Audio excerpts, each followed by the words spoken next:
Okay, so question of the day. What do you do if you have a relationship in your life that is very important to you and that you want to keep, yet it conflicts with a value or moral standard you have for yourself in your life?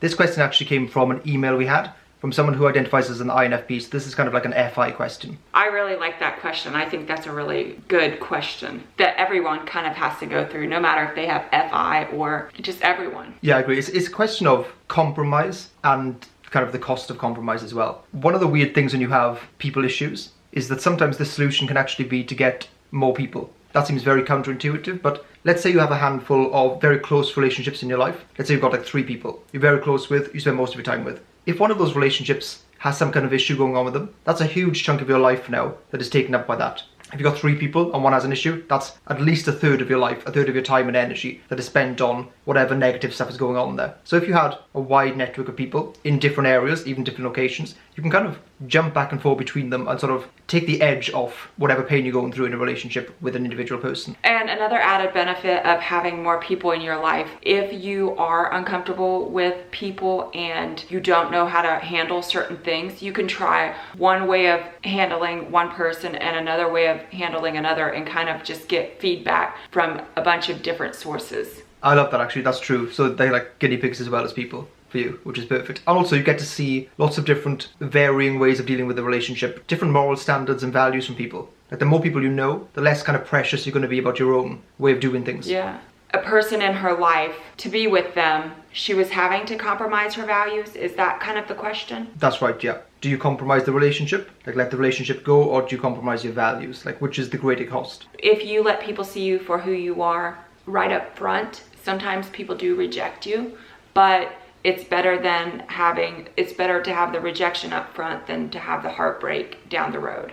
But then sometimes I think too, as people, we have these ideas of how things should be. And I mean, I don't know how thoroughly this person knows themselves and their values. Like, have they been tested across, time and with a little bit of life? Like sometimes standards or values are unnecessary and it might be wise to compromise. That's a good point, actually. How do you know that your values that you got are the ones that are going to be with you long term? Especially if you come up from some kind of culture or very traditional area and you've never kind of ventured outside that. When you go out, you may realize that the values you had are actually ones you don't personally agree with. Well, and I think that you and I have also done this thing where you were just talking the other night about something that I've always said that I do. I forget what it was. And you wanted me to explore a different way of looking at it. So you've been extremely forceful in telling me your way of coming at situations like that, or coming at life from a different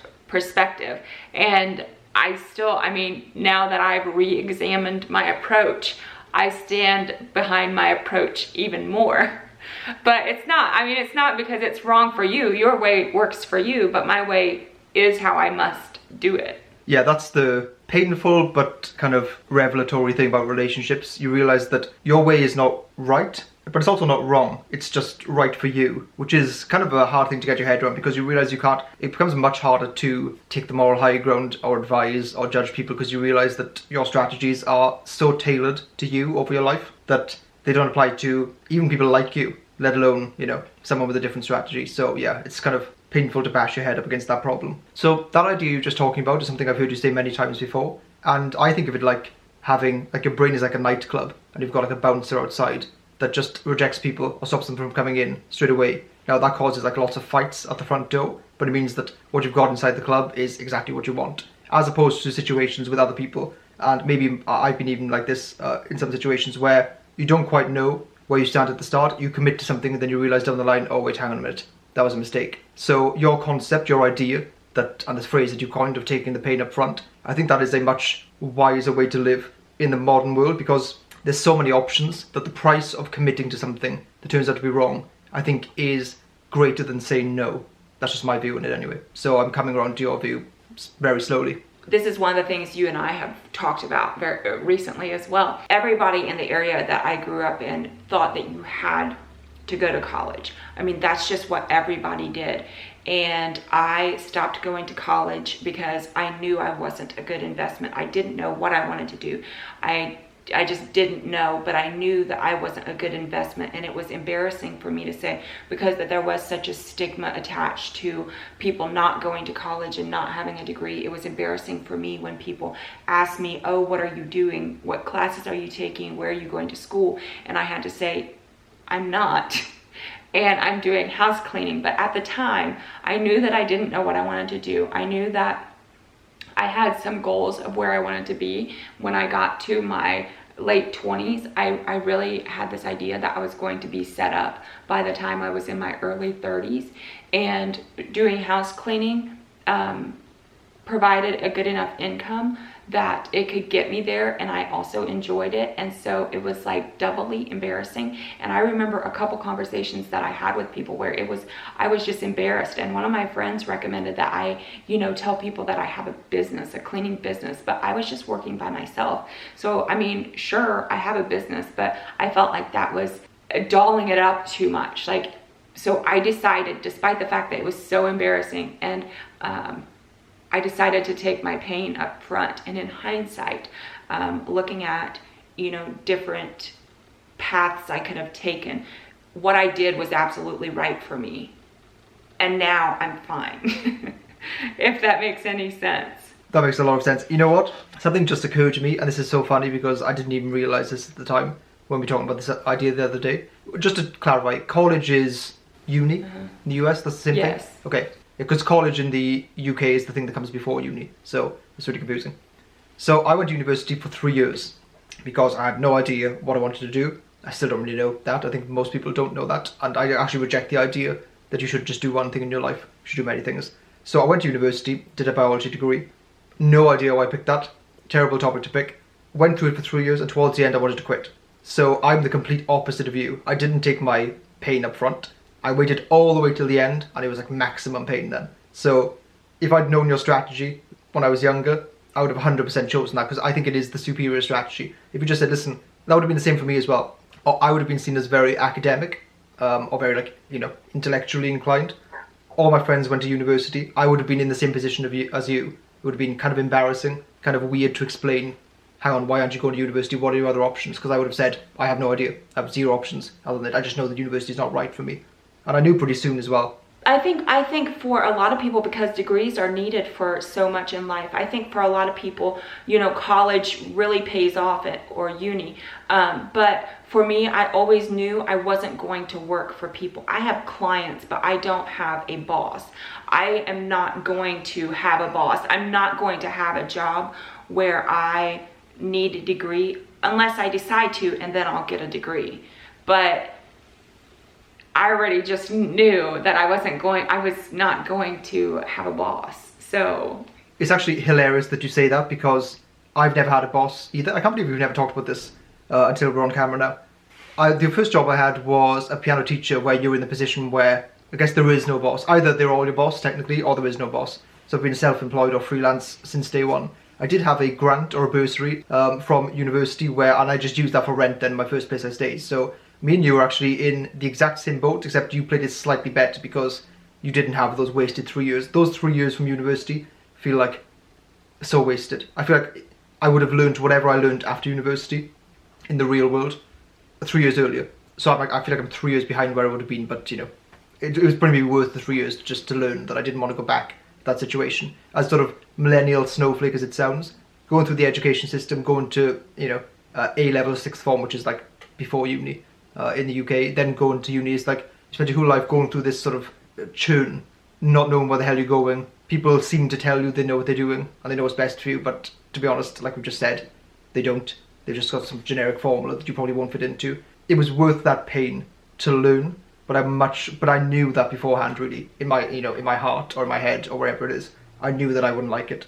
So if I'd been more like you, I would be in a better position. There you go. Well, I mean, I've talked to friends too, and people my age, because guys don't have to have their life figured out as early as women do. Women having to get their life figured out so soon. The amount of debt that a lot of people have to take out for school is such a burden on people, and it can really be disheartening if somebody has all that debt and they have to start paying it back once they graduate college, and then they don't have the freedom to explore and to do what they want to do. I mean, for you and I, Nathan, with doing the YouTube thing, we've been able to invest the time and energy, and I mean, obviously we're doing it together, but we have had to make some sacrifices to come up with creative ideas for the time that we put into it, for the travel, for the equipment. And if somebody wants to start a family but they hate their job and they have all this debt, I mean, it's a very, very high cost. And I think specifically for women even more than guys, because guys have more time to pay that off and to figure out creatively what they want to do. It's interesting you mentioned the YouTube there, because I was talking to my stepdad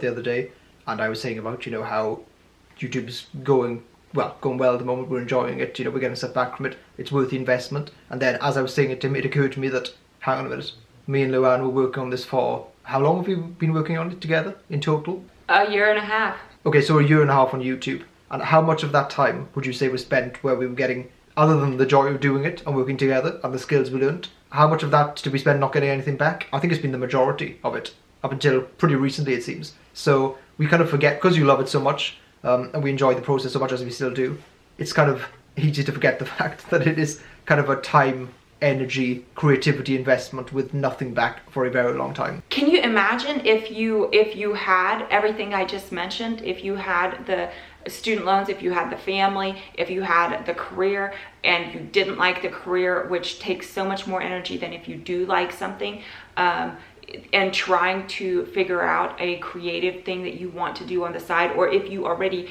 not just figure out what you want to do, but you already know what you want to do, like where is the energy and time going to come from? Like, it's just so terrifying. And I'm saying this with passion because I have friends that are in this position, and it's so sad.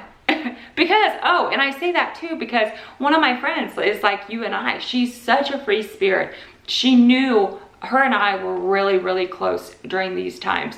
And she knew, she's actually the one that suggested to me that I make it, you know, that I say I have a business, instead of, you know, just saying I'm a house cleaner. And, but she knew at the time, she knew college wasn't right for her. She would tell me that she doesn't want to go to college, but she was just so afraid of disappointing people. And also we were just hammered with the belief that you have to do that to be successful in life. And though that does work for some people, there are some people that it just obviously does not work for.